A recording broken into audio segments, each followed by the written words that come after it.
connaître les plans secrets des États, c'est s'assurer d'une certaine supériorité en cas de conflit. Le cyberespionnage est de plus en plus sophistiqué. Tetris est un logiciel de détection des cyberattaques. Marie Lepargneux, bonjour. Vous êtes directrice du développement commercial de l'entreprise. Jean-Marc, Tetris a levé 20 millions d'euros en novembre dernier. 20 millions d'euros, c'est beaucoup d'argent pour une activité dont il faut que vous nous définissiez avec précision ce qu'elle est. Parce que je n'arrive pas à comprendre. On se croirait dans une série Netflix avec vous.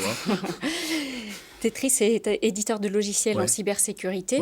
Nous éditons une plateforme qui permet de couvrir la protection à la fois des réseaux, du cloud et des systèmes. C'est la catastrophe actuellement. Enfin bon, c'est le Covid là, leur a ouvert un boulevard à tous les voyous de l'Internet, non? Il y a eu en effet une très très forte recrudescence des attaques et en même temps une sophistication de ces attaques. Et c'est ça qui est important, dont il faut tenir compte. Et la raison pour laquelle nous avons fait cette levée de fonds, c'est notamment pour nous donner les moyens de continuer une R&D très forte qui permet de couvrir toutes les nouvelles menaces.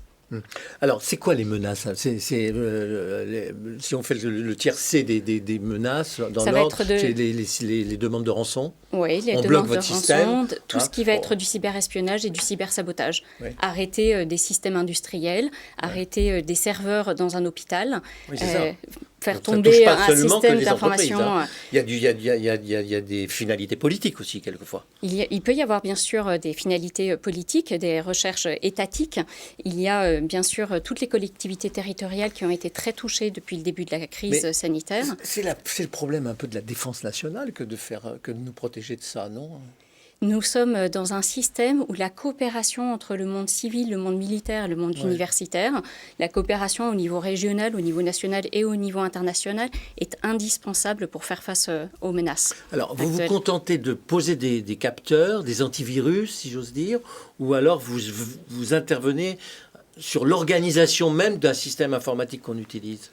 Nous avons des capteurs qui vont au-delà d'un antivirus classique. Un antivirus classique, c'est une base de connaissances, une base de signatures qui ne permet pas de faire face à l'ensemble des menaces inconnues. Aujourd'hui, on estime qu'à travers le monde, il pourrait y avoir jusqu'à 300 000 nouveaux types d'attaques par jour. Et donc, nous avons besoin d'hyper-automatisation, beaucoup d'intelligence artificielle, avec du machine learning et du deep learning, la capacité de faire des analyses comportementales, d'isoler certains processus informatiques. Et c'est tout ça qui va permettre la neutralisation en temps réel des menaces inconnues. Et c'est ça qui est important. C'est cette capacité à couvrir des menaces inconnues aujourd'hui. Ce que je ne comprends pas de l'extérieur, c'est que les grands du digital ne donnent pas le sentiment de s'occuper de ça. Les Google, les Apple, les Facebook, les autres. Je ne dirais pas qu'ils ne sont... Ils délèguent ça à des gens comme vous ou aux utilisateurs. Oui, mais Microsoft a des systèmes également de cybersécurisation. On peut se poser la question du coup d'être juge et partie, puisqu'il y a beaucoup de vulnérabilités chez Microsoft. Maintenant, nous avons tout un système de protection du cloud, des systèmes Amazon, des systèmes de Google. Et ce qui est extrêmement important pour ce sujet-là plus particulièrement, c'est la souveraineté. C'est justement face à la cloudification, face à tous les systèmes qui font que les entreprises aujourd'hui utilisent des applications qui sont d'autres pays israélo-américaines notamment, il y a le besoin impératif de protéger nos intérêts français, de protéger et que ces systèmes d'anti-espionnage, d'anti-sabotage soient souverains. Parce que vous pensez que d'utiliser pour un Français le cloud d'Amazon, par exemple, c'est dangereux, c'est risqué ?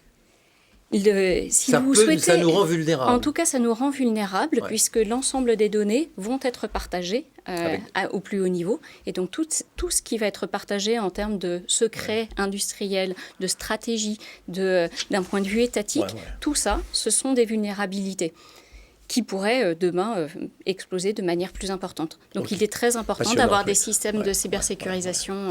L'entreprise, elle s'appelle Tetrix. Pas Tetrix. Il y avait le jeu vidéo auquel je pensais.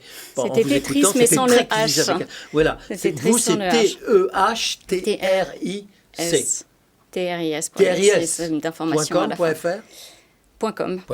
Merci Jean-Marc, merci Marie Lepargneux. Je rappelle que vous êtes directrice du développement commercial de Tetris, spécialisée dans la protection contre le cyberespionnage. C'est la fin de cette émission. Merci de nous avoir suivis. On se retrouve demain avec d'autres entrepreneurs. Excellente journée sur Bismart.